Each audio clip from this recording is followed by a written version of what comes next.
Hemos platicado ya por varias semanas acerca de aquel tema central que predicó Cristo cuando estuvo en la tierra. El tema central a lo largo de toda la Escritura es el reino de Dios.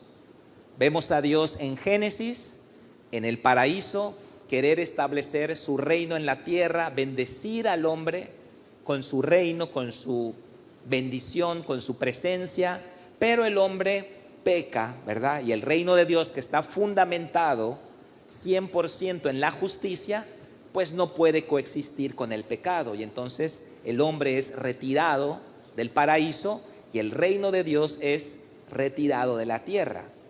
Vemos que también a través del pueblo de Israel se quiso establecer el reino de Dios, pero fue imposible por la negligencia del pueblo, por la obstinación del pueblo de Israel. Y entonces solo vemos en el Antiguo Testamento pequeños vislumbres del reino en la tierra, ¿no? En tiempos de Salomón, por ejemplo, en tiempos de David, vislumbres de ese reino. Finalmente es Cristo el que trae el reino de Dios a la tierra. Y Él nos enseña acerca del reino de Dios. Cristo empezó predicando: arrepentíos, porque el reino de Dios se ha acercado.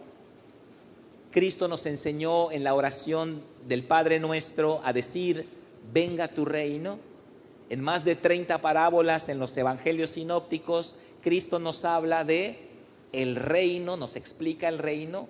Y después de resucitado, Cristo apareció por 40 días a sus discípulos hablándoles acerca del reino.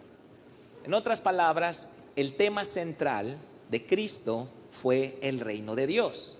Y es el deseo de Cristo que nosotros vivamos en el reino de Dios. Y cuando hablamos del reino de Dios, no solamente nos estamos refiriendo a las calles de oro, mar de cristal, coros de ángeles, arpas, querubines, etcétera, lo cual es el reino de Dios, por supuesto que lo es. No nos estamos refiriendo a aquel lugar donde vamos a ir después de morir. Eso es el reino de Dios, por supuesto que eso es el reino de Dios. Y tampoco nos estamos refiriendo al periodo milenial, cuando Cristo regrese y establezca el reino en la tierra. Eso también es el reino de Dios, pero eso todavía está en el futuro. Cuando hablamos del reino, cuando Cristo habló del reino, se está refiriendo a aquella extensión espiritual del reino de Dios en la tierra. Y Cristo es el modelo perfecto de alguien que vive 100% en la tierra, sujeto a las mismas limitaciones a las cuales estamos sujetos nosotros. Cristo tenía que comer, Cristo tenía que descansar, Cristo tuvo que aprender a caminar de niño, de bebé, tuvo que aprender a leer y escribir como nosotros. Él no bajó de una nave, Él tuvo que aprender todo eso y estuvo sujeto a las mismas limitaciones que estamos nosotros sujetos. En otras palabras, Cristo estuvo 100% en lo natural como lo estamos nosotros, pero también vivió en el reino de Dios, con los estándares del reino de Dios. Y el deseo ardiente en el corazón de Cristo es que nosotros vivamos como Él, 100% en la tierra, en lo natural, en lo físico, pero regidos por los estándares del reino de Dios. Y por consiguiente cosechar los frutos del reino de Dios, no del reino mexicano, latinoamericano, el reino yucateco, el reino de los hombres, no, que está lleno de corrupción y que está lleno de deficiencias morales, principios, sino que vivamos regidos por el reino de Dios. Entonces, Cristo es nuestro modelo perfecto, 100% en lo natural, pero 100% en el reino de Dios. Y esa es la razón por la que Cristo venció al mundo. Cristo venció los elementos, incluso caminó sobre el agua, venció una tempestad, reprendió la tempestad y tuvo una vida extraordinaria. ¿Por qué? Porque Él, estando en la tierra, estuvo en el reino. Y esa es la versión del reino de Dios que Él quiere transmitirnos. Sí, un día vamos a entrar a calles de oro, mar de cristal. Amén, sí. Sí, un día vamos a estar en el milenio. Sí, eso es el reino de Dios. Pero hay una extensión que está ahorita en medio de nosotros, la cual quiere Dios que nosotros vivamos, experimentemos, que nuestra familia esté regida por esos principios. La educación de nuestros hijos, nuestra congregación, nuestra economía personal, nuestro ministerio, nuestras relaciones interpersonales que estén regidas en el reino de Dios. Por eso la iglesia en muchas parábolas es un sinónimo del reino de Dios, porque se supone que otra cultura debe haber en la iglesia.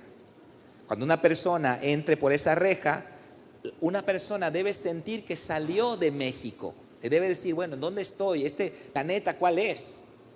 Aquí la gente habla diferente. Aquí los noviazgos de los jóvenes se tratan diferentes. Aquí nadie miente, todos dicen la verdad, aunque eso les cuesta a veces su reputación o les cuesta dinero. Aquí los matrimonios son diferentes. Vemos que educan a sus hijos de manera diferente. La forma en que ven el dinero es diferente. ¿Por qué?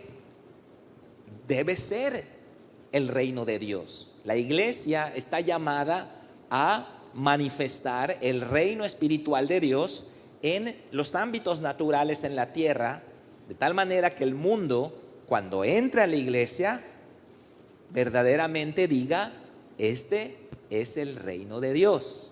Aquí hay otras reglas, aquí hay otros estándares, aquí hay cosas que no vemos allá afuera. Pero si la iglesia falla con ese propósito, entonces, como diría el Chapulín Colorado, ¿no? Ahora, ¿quién podrá ayudarnos? Porque no hay plan B. Si la iglesia falla en manifestar el reino de Dios, ya no hay plan B. Si hay chismes en las empresas y luego viene y acá también hay chismes, pues ya no, ¿dónde? Ya no hay el reino de Dios. Infidelidades en el mundo, viene a la iglesia, acá también hay.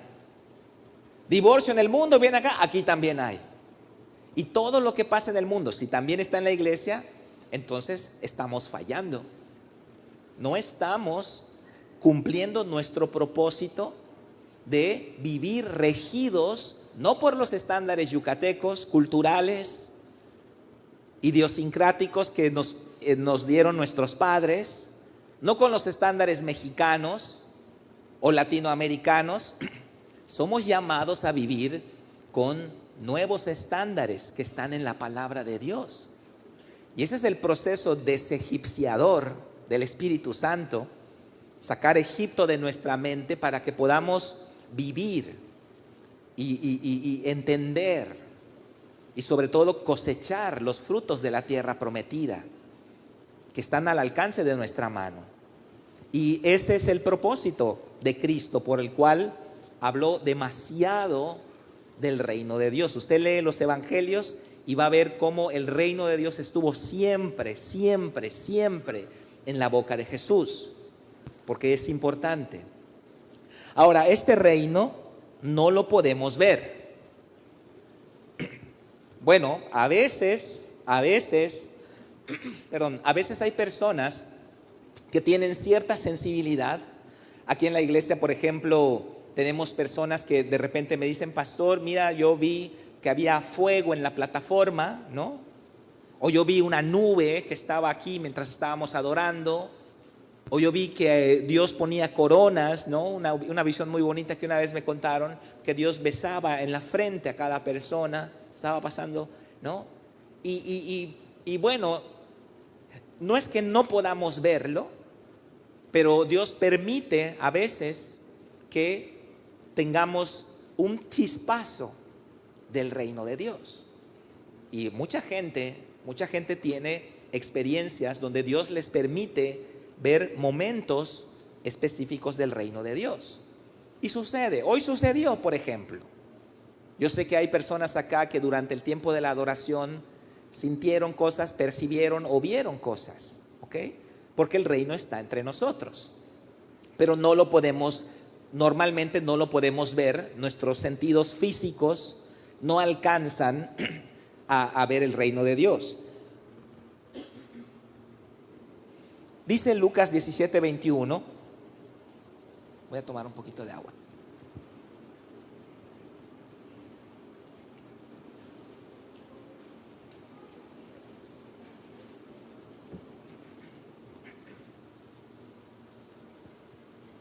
Hablando Jesús del reino de Dios en Lucas 17:21 dice, le preguntaron, ¿dónde está el reino de Dios? Y Jesús responde, el reino de Dios no vendrá con advertencia, ni dirán, verso 21, helo aquí o helo ahí. Porque he aquí el reino de Dios está entre vosotros. No dirán, mira, ahí está, porque no se puede ver. O mira, ahí está, no. Sino que el reino de Dios, dice Cristo, está entre nosotros. ¿Cuántos quieren percibir el reino de Dios? ¿Cuántos quieren tocar el reino de Dios? Haga así, haga así, haga así. Ahí está, te está tocando el reino de Dios. No lo puede ver, no lo puede percibir, no lo puede sentir. Pero ahí está esperando que nosotros podamos cosechar sus frutos. ¿Ok? Entonces el reino de Dios está entre nosotros. No es que, bueno, calles de oro, mar de cristal, un día va a entrar. Pero ya está también. Y Dios nos permite a veces verlo, vislumbrarlo. 1 Corintios 2:14, leo para usted hasta el verso 15, dice, pero el hombre natural no percibe. El hombre natural no percibe las cosas que son del Espíritu de Dios, porque para él son locura. A ver, ¿qué es eso de que vayas a la iglesia, te piden el diezmo, estás hablando en lenguas, no sé qué es eso? El hombre natural no percibe, no entiende las cosas del Espíritu de Dios, porque para él son locura.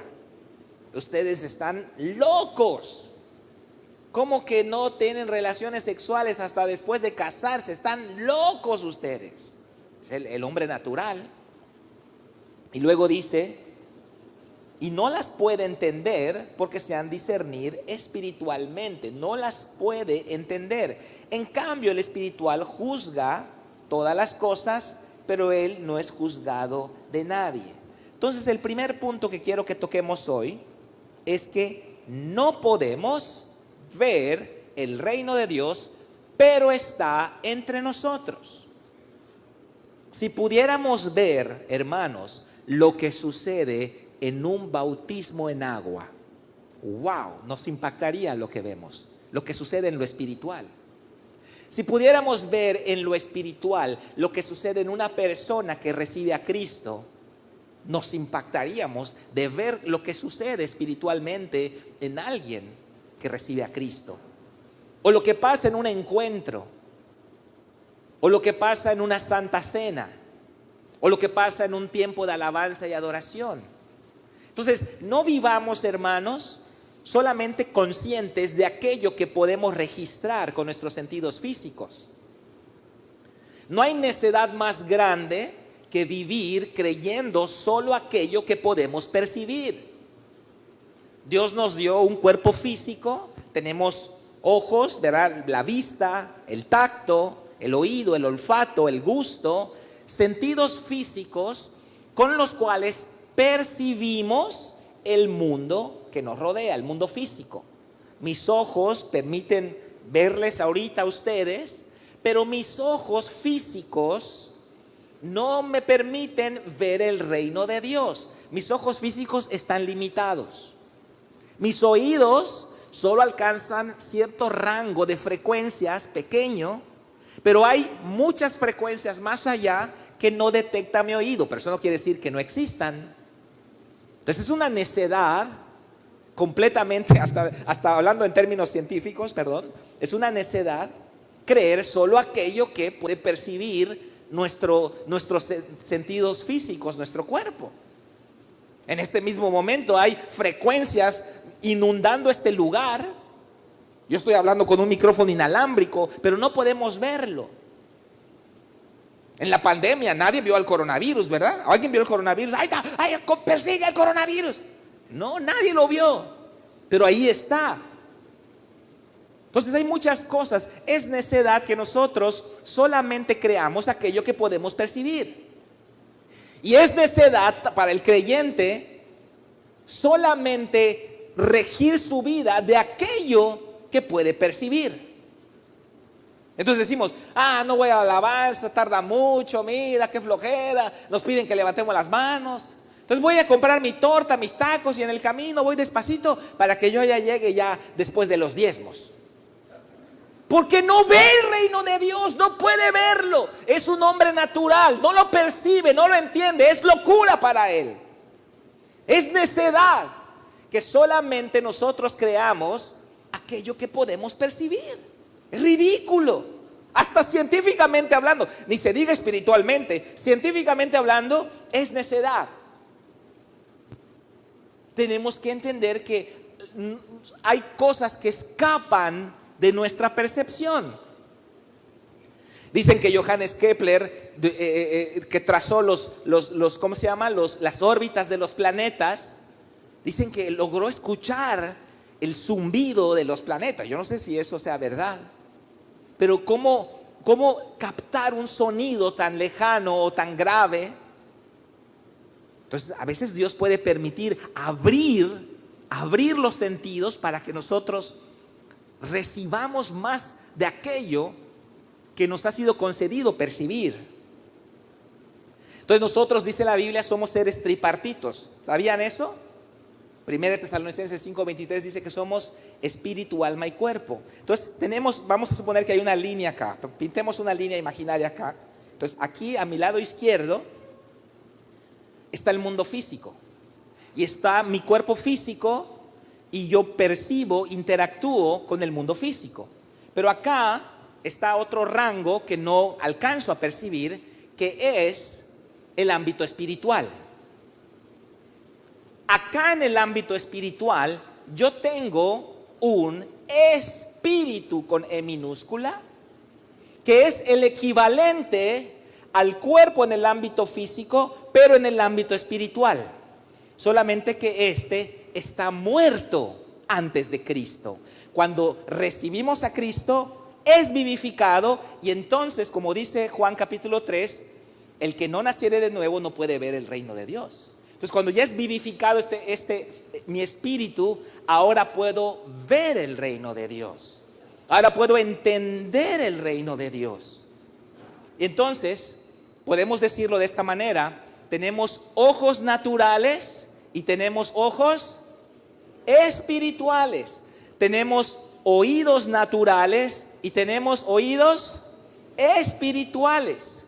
Sentidos físicos que perciben e interactúan en el ámbito físico y sentidos espirituales con los cuales nos relacionamos con Dios.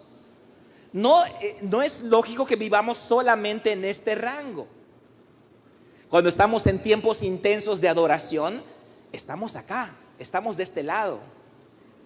A tal grado que a veces estamos así como que perdidos, ¿no? Ayer tuvimos un tiempo de adoración en la noche y estuvimos así como que perdidos, como que idos, ¿no? Y de repente abre los ojos uno y dice, wow, estoy acá en Yucatán, estoy todavía, ¿no?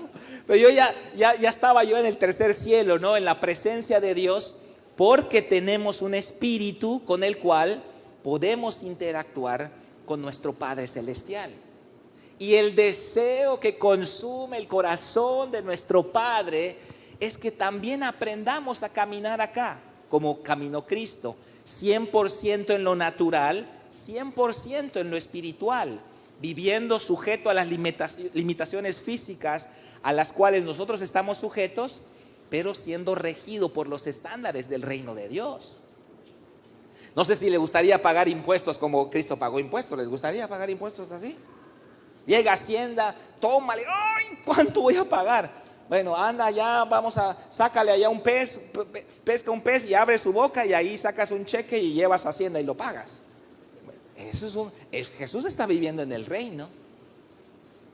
O sea, Jesús, nunca vemos a Jesús, ay, el dólar está subiendo, ¿cuánto la gasolina? No, no, no, no, no. Ya no vamos a la iglesia porque no tenemos para la gasolina.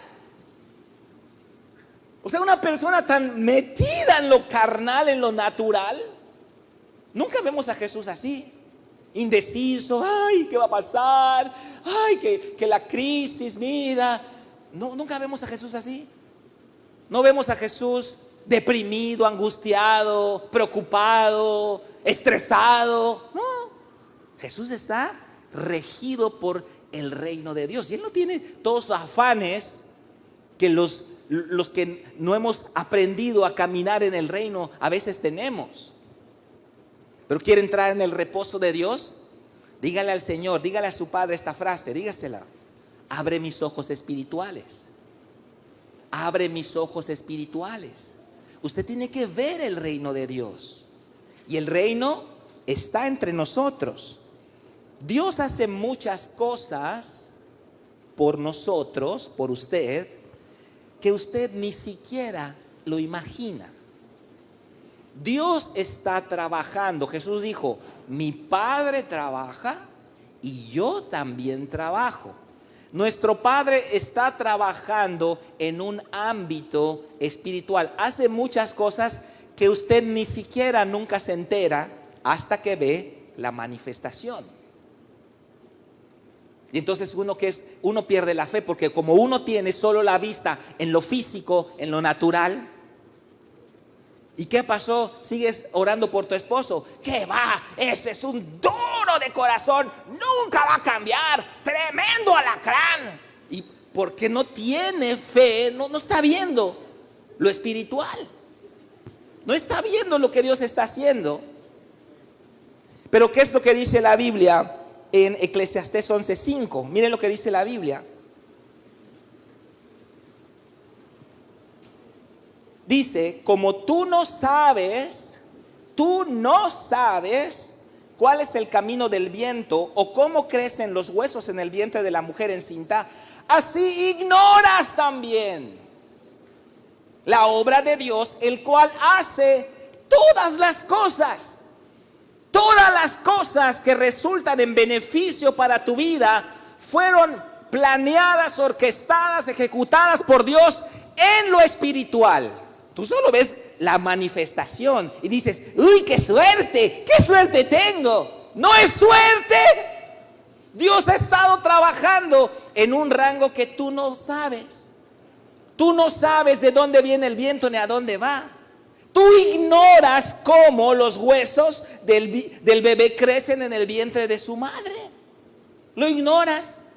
Hay mujeres que hasta después de más de un mes, ay, estoy embarazada, lo ignoraba, pero Dios ya tiene un mes trabajando en el vientre. Así ignoras la obra de Dios que sucede en un rango que escapa a tu percepción, pero Él hace todas las cosas. Entonces, estamos ignorando. Y a veces vemos alguna bendición y decimos: qué suerte. A veces, ¿qué es lo que no les ha pasado a veces que se encuentran un billetito que no sabían que estaba en su cartera? Y dicen: ay, mira, tenía 200 pesos, qué padre. O en la bolsa del pantalón, cuando la esposa va a poner la ropa ya, me dice mi esposa: mira, ¿qué me encontré? Es mío, es mío.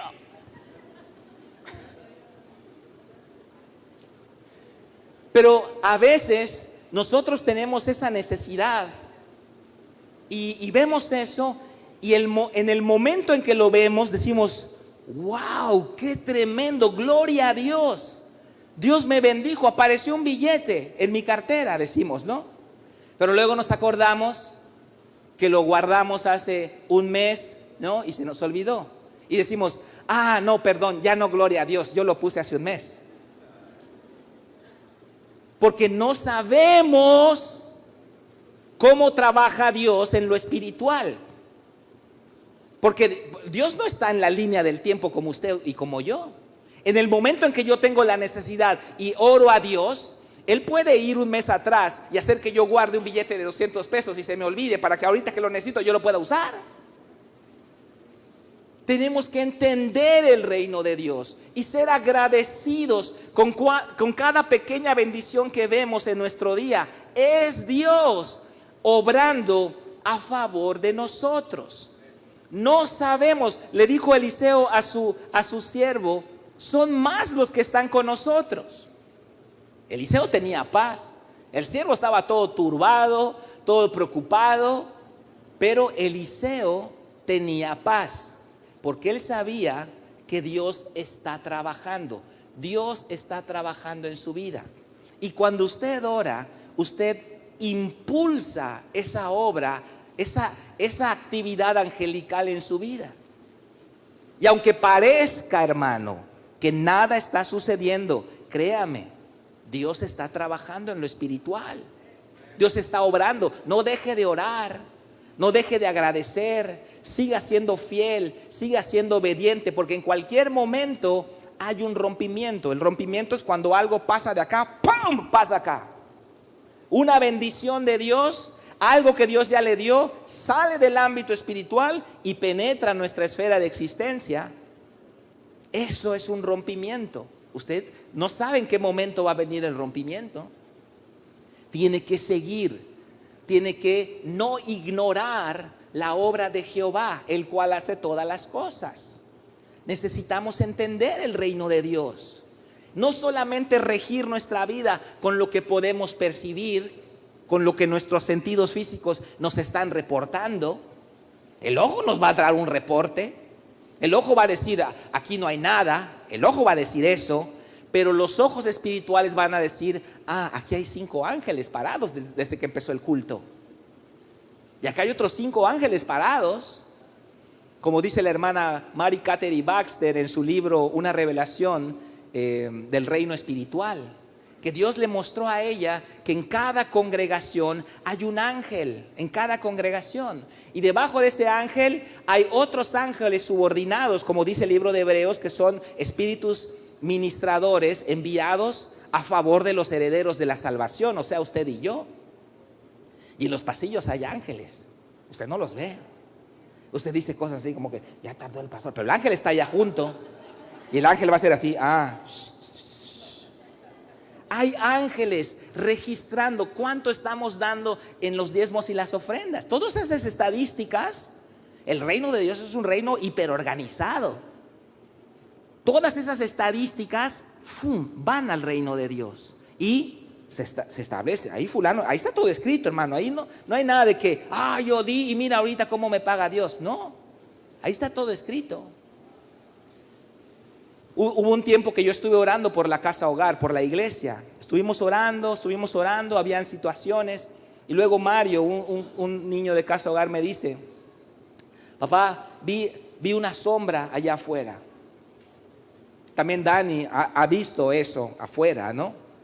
Y yo le dije, a ver, muéstrame dónde está, muéstrame dónde la viste. Y me llevó al lugar y me dice, aquí estaba y nos estaba mirando y hacía así y hacía así. Y estaba el lindero del terreno, estaba acá el final del terreno, no tiene muro, no tiene barda, no hay alambre de púas ni cerca eléctrica, está abierto, pero está el lindero y como a 1 metro ahí estaba ese espíritu observando. Y la fe, el Espíritu Santo me llenó de fe. ¿Por qué? Porque pude ver lo que está pasando porque estoy orando. Y yo le dije a Mario, no puede entrar, por eso está fuera del lindero. Puede vernos, puede acecharnos, pero no puede entrar, porque estamos orando, porque estamos intercediendo por la casa hogar. Y cuando nosotros tenemos revelación del reino espiritual, la fe se levanta y empezamos a orar. Oramos por el ser querido que está en las drogas y seguimos orando, aunque aparentemente no haya ningún cambio afuera. Pero es que los que son de fe son los que entienden el reino de Dios. Son los que actúan, como dice también el apóstol Pablo, dice el espiritual juzga todas las cosas, pero no es juzgado de nadie. Y tenemos que entender esta frase porque nosotros llamamos juzgar a criticar.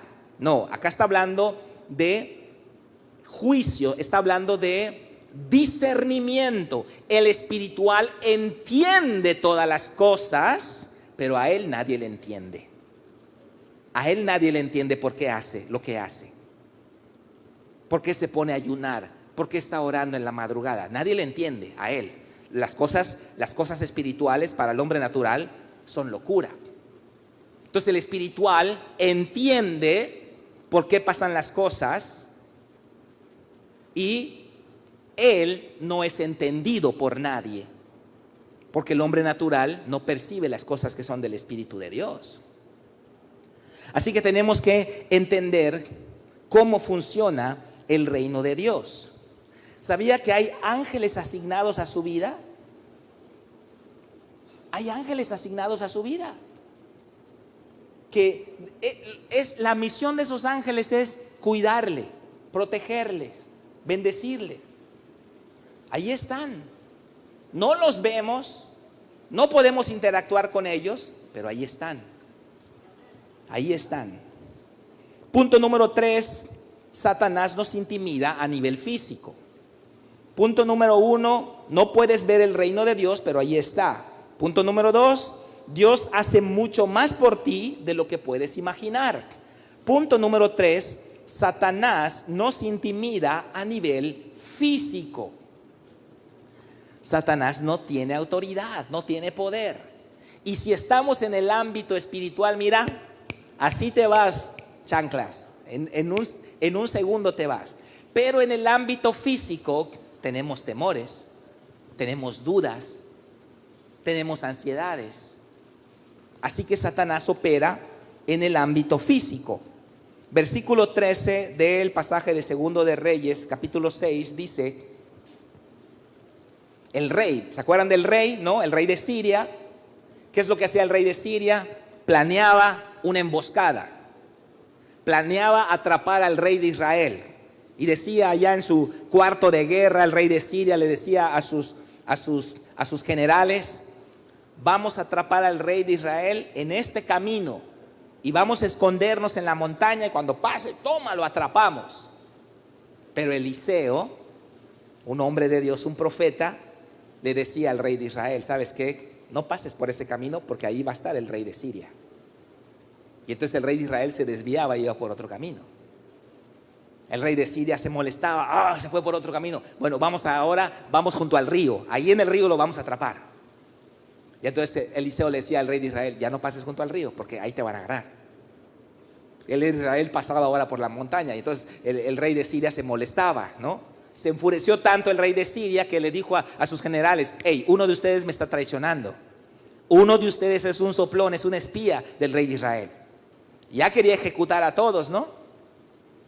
Y uno ahí levanta su mano temblorosa: querido rey, disculpa, lo que pasa es que todo lo que tú dices en tu cámara más secreta, Dios se lo revela al profeta, y el profeta se lo revela al rey de Israel. Y entonces cuando tú vas a poner tu trampa, el rey de Israel se va por otro lado, lo siento. Y se molesta tanto el rey de Siria. Satanás se enoja tanto contigo cuando evangelizas, cuando bautizas, cuando diezmas, cuando obedeces al Señor. Se enoja tanto el diablo que hace lo mismo que hizo el rey de Siria. Mandó a prender ahora no al rey de Israel, al profeta. Vamos a atrapar al profeta, ¿no? Y entonces llega el rey de Siria con su ejército, con sus carros, con sus caballos allá, y rodean la ciudad de Dotán, donde estaba viviendo Eliseo en ese momento. Y ponen allá bien intimidatorios, ¿no? Ponen allá sus camionetotas allá y todos así, sus escopetas, sus metralletas allá, para intimidar, porque eso es lo que hace Satanás. Satanás busca intimidarnos. No tiene poder, pero sí te puede intimidar. No tiene autoridad, pero lo único que puede es infundir miedo. ¿Por qué creen que en el mundo, cómo se pinta el mal en el mundo? Como algo grande y poderoso, ¿no? Vemos en las películas cómo el mal gana, grande poder, y al final, ¡pic!, gana el bien. Al finalito, ¡tic!, gana el bien. Entonces pensamos que es como Cruz Azul América, que una vez gana uno y otra vez gana el otro. O como Argentina y México. No, ese no es un buen ejemplo. No es así, sino que Satanás es un ángel creado, es un ángel caído. Y él no tiene autoridad. No es que, bueno, está Dios acá y el diablo está acá. No es así. Así lo pinta el mundo. Y creemos que el diablo es grande y omnipresente como Dios. Por eso cuando uno es nuevo creyente y ve una liberación, patitas, ¿para qué te quiero, no? Y ahí se van todos a esconder y está la liberación allá. Y ahí yo ya me voy. Porque se me va a echar a mí el chamuco, ¿no? Piensan. Pero no es así. No tiene autoridad. Satanás solamente puede operar a través del temor. Sabe que el temor nos paraliza. El temor paraliza al hombre. El temor hace que el hombre desista de emprender algo para Dios, de obedecer a Dios. Y cuando el hombre está totalmente paralizado, entonces Satanás está contento. Ya neutralicé por medio del engaño, porque no es real, por medio de la intimidación. Y eso es lo que pasa cuando llega a nosotros una amenaza. A nosotros nos han hablado los malos. Nos hablaron los malos que están operando en Quintana Roo. Y yo cuando contesté, yo estaba así. No sabía qué decir. Y algo pasó que se colgó la llamada. Y yo pienso que había un ángel que hizo así. ¡Tic! Cortó la llamada. Busca intimidarnos, Satanás. Una mala noticia de parte del médico, una amenaza de divorcio, una amenaza de embargo para la casa. Satanás va a buscar intimidarnos, como lo hizo el rey de Siria, rodeando la ciudad de Dotán con sus carros, con su gente de a caballo. Y esa es la obra de Satanás. Pero recuerden, solo es una pantalla. Solo es una pantalla. Nosotros tenemos que ver más allá de esa pantalla. Por ejemplo, hagamos un ejercicio muy sencillo. Ponga su mano derecha aquí cerca de sus ojos, acá. Y ponga su mano izquierda lo más lejos que pueda. ¿Ok? No me miren a mí, miren su mano derecha. No me miren a mí, miren su mano derecha. Entonces, usted está viendo su mano derecha. No deje de ver su mano derecha, pero dígame cómo ve su mano izquierda. La ve toda borrosa, ¿no? Ahora, sin mover sus manos, cambie el enfoque. Ahora mire su mano izquierda. ¿Ya ve su mano izquierda? ¿Cómo ve su mano derecha? La borrosa.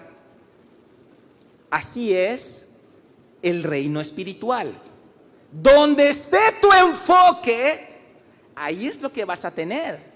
Si su enfoque está en lo natural nada más, usted ve borroso, así borroso. Ay, las promesas de Dios están tan lejos. Las ve borrosas, porque su enfoque está en lo terrenal, en lo natural. Ay, las deudas. Ay, la crisis, el dólar, la gasolina, el PRI, Morena, todos. Entonces, usted está mirando solo lo natural. Pero si usted cambia el enfoque y empieza a mirar lo espiritual, la realidad del reino de Dios, entonces lo físico lo va a ver borroso. Ese dictamen médico negativo lo va a ver borroso. Sus deudas, sus problemas, situaciones, los va a ver borrosos. ¿Por qué? Porque su enfoque está en lo espiritual. Como pasó con el hijo del cantante de Miel San Marcos. Ya escucharon el testimonio de su hijo. Este muchacho que canta en Miel San Marcos, una vez escuchamos su testimonio en una iglesia donde estuvimos con él. Y él dice que terminando su adolescencia, estaba así, fue con sus amigos y fue a tomar, ¿no? Y que estaba así, ya se había emborrachado y estaba todo crudo, ¿no? Y regresó a su casa diciendo, ya valí, me van a desheredar, lo peor, por sus papás cristianos de iglesia y todo. Entonces cuando este joven llega a su casa y toca y abre y es su papá y lo ve, ¿no? Y se le queda viendo, lo abraza y le dice: bienvenido a esta casa, pastor, siervo de Dios. Y empieza a hablar lo que no era en ese momento, pero que ahora ya es. ¿Por qué? Porque este papá no vio lo que estaba delante de sus ojos. Este papá vio en fe, vio el reino de Dios. Y nosotros necesitamos movernos en esos niveles, pedirle a nuestro Padre: muéstrame tu reino, muéstrame tu gloria, como dijo Moisés, muéstrame tu rostro. Por lo tanto, el punto número 4 dice: el temor viene por la falta de revelación del reino de Dios. El temor paraliza. El temor viene por la falta de revelación del reino de Dios. Verso 15: y se levantó de mañana y salió el que servía al varón de Dios, y he aquí el ejército que tenía sitiada la ciudad con gente de a caballo y carros. Entonces su criado dijo: ¡ay, Señor mío! ¿Qué haremos? ¿No? Y ahora, ¿quién podrá ayudarnos? Cuando no hay revelación, nuestro mundo se derrumba por una mala noticia. Nuestro mundo cae en pedazos porque nuestra confianza está en ese mundo que no es el reino de Dios. Pero cuando estamos en el reino de Dios, estamos como Eliseo, bien tranquilo, allá sentado, desayunando, tomando su cafecito. Espérate, no me interrumpas, estoy contestando mis WhatsApp ahorita, espérate. Bien tranquilo Eliseo, porque él está confiado en lo que sus sentidos físicos no pueden percibir, pero que él sabe que ahí está. Nosotros tenemos que aprender, hermanos, a confiar en las promesas que nos ha hecho nuestro Padre en su palabra. A mirar las promesas por encima de las circunstancias que rodean nuestra vida en la actualidad. Si Filipenses 4:19 dice: mi Dios pues suplirá todo lo que me falta conforme a sus riquezas en gloria en Cristo Jesús. Es que así es, hermano. Así es. Tenemos que creerlo. Ay, no tengo, mira, ya ni podemos ir al encuentro porque no tenemos dinero. Esa es la pantalla. Ese es el ejército de Siria que está rodeando la ciudad. Pero tenemos que ver más allá de eso, como los Thundercats. ¿Se acuerdan los Thundercats? Los que venimos de los 80s allá. Cómo hacía Leono, sacaba espada del augurio, quiero ver más allá de lo evidente. ¡Oh! Entonces miraba, se abría el panorama, ¿no? Y veía ya cómo fulanito estaba mintiendo y fulanita estaba engañando, y ahí todo el chisme, ahí aparecía todo, ¿no? ¿Por qué? Nosotros tenemos nuestra espada del augurio también, que podemos ver más allá de lo evidente, más allá de lo que registran nuestros sentidos físicos o lo que dicen las estadísticas o las noticias. ¡Ah, México, el peor país del mundo! Bueno, Mérida está en México, ¿no es cierto? Y es la mejor ciudad para retirarse según la revista Forbes. Entonces, tenemos que creer lo que dice nuestro Padre por encima de lo que nuestros sentidos nos están reportando. Eso es una vida de fe. Eso es caminar mirando el reino de Dios. Y eso es lo que hizo Eliseo. Por eso el quinto y último punto de este tema dice: Dios quiere abrir nuestros ojos espirituales y que tengamos revelación de su reino. Por eso en el verso 16 dice Eliseo, él le dijo, ¿qué le dijo? ¿Qué le dijo? No tengas miedo. No tengas miedo. ¡Ay, qué va a pasar! ¡Ay, qué va a pasar! Morena va a volver a ganar. ¿Qué va a pasar? ¡No tengas miedo! ¡No tengas miedo! En las selección, ya viene Arabia Saudita, nos va a rematar. No tengas miedo. Bueno, ten un poquito, porque son buenos los saudíes. Pero bueno, este es un deporte. En nuestra vida, no tengas miedo, dice el profeta. Le dijo el profeta al siervo, que no sabemos si era Jesse, pero el siervo. No tengas miedo. ¿Y qué siguió diciendo? Porque más son los que están con nosotros que los que están con ellos. Esta es la palabra de Dios. Este es el mensaje que el Espíritu Santo quiere sembrar en nuestro corazón. No tengas miedo, porque más son los que están contigo que los que están con ellos. Mayor es el que está en vosotros que el que está en el mundo. No tengas miedo.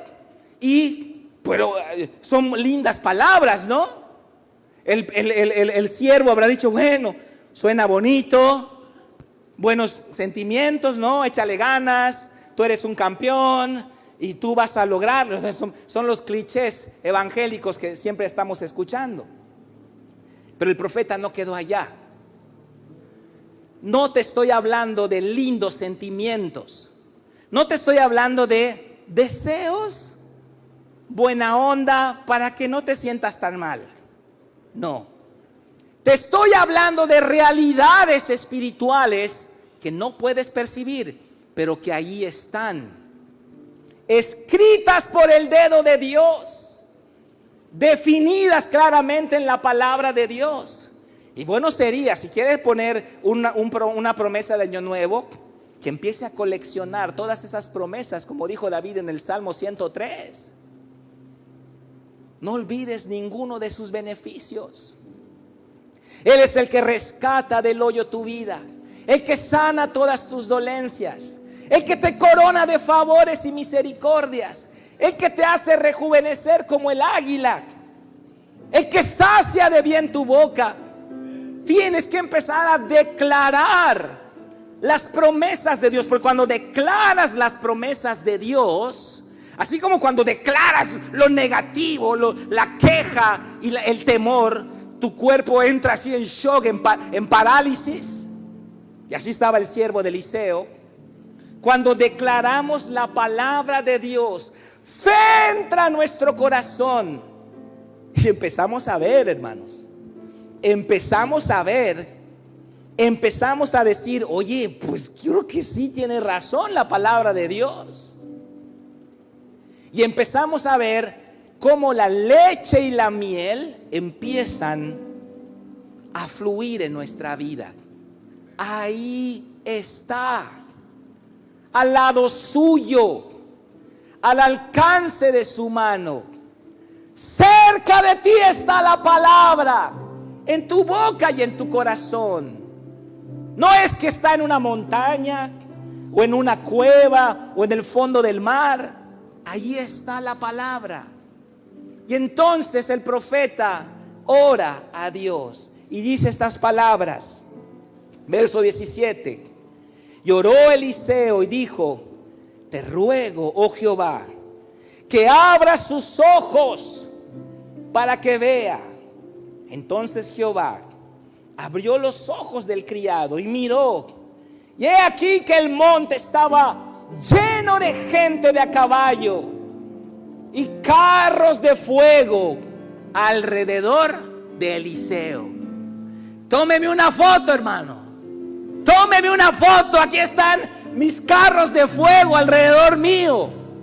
No los veo, pero ahí están, enviados a favor de los herederos de la salvación. ¿Usted es uno de ellos? ¿Usted es heredero de la salvación? Hay carros de fuego alrededor suyo, alrededor de su casa. No tenga miedo. Confíe en su Padre. No mire la circunstancia presente. Cruce como los Thundercats a lo espiritual y vea las promesas de Dios. Donde esté su enfoque es lo que va a tener. Si su fe está en lo presente, en lo temporal, en lo negativo, eso es lo que va a cosechar. Por eso Jesús le decía a la gente: tu fe te ha salvado, tu fe te ha sanado, pudiste ver más allá, te extendiste, tocaste el borde de mi manto y tu fe, mujer, te sanó. No dijo mi poder, aunque sabemos que el poder de Dios la sanó, pero ella jaló ese poder. Ella extendió su mano. ¿Por qué? Porque el poder de Dios ahí está, disponible para todos. Ahí está. A Jesús lo apretaban todos, ¿verdad? Pero el que estaba al lado que lo apretaba, a lo mejor tenía gastritis y no sanó. Y el otro a lo mejor tenía un uñero y no sanó. Y lo apretaba a alguien que tenía caries y tampoco sanó. Lo estaban apretujando todos y no sanaban. Porque esta mujer que tocó el borde de su manto sí sanó. ¿Se da cuenta de la diferencia? Puede estar el reino entre nosotros, mas su eficacia no afectar nuestra vida porque no hay fe. La mujer toca el borde del manto de Jesús y el poder sale de Cristo, golpea a la mujer y queda sana de su azote. ¿Por qué?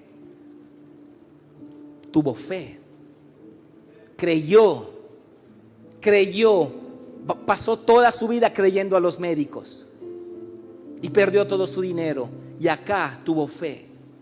De la misma manera, si nosotros nos extendemos, empezamos a confiar en un reino invisible que no podemos ver, pero que está claramente expresado en las Sagradas Escrituras, y lo miramos y confiamos en Él, y nuestro enfoque está en Él, aunque sabemos que tenemos deudas, aunque sabemos que tenemos dificultades matrimoniales, aunque sabemos que tenemos alguna enfermedad, pero ya no estamos mirando esto, ahora estamos mirando esto.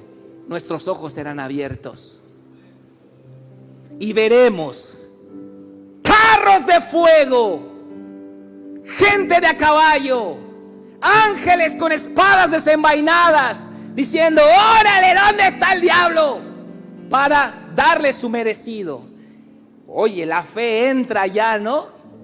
Y entonces con autoridad nos empezamos a mover y nos volvemos no solamente en portadores del reino, sino lo empezamos a expandir. El reino de Dios en la tierra. Esa es la pasión de Cristo. Él quiere que vivamos en la plenitud de su reino, aunque estemos en la tierra. ¿Cuántos lo quieren? Vamos a dar un aplauso a nuestro Padre. Póngase de pie.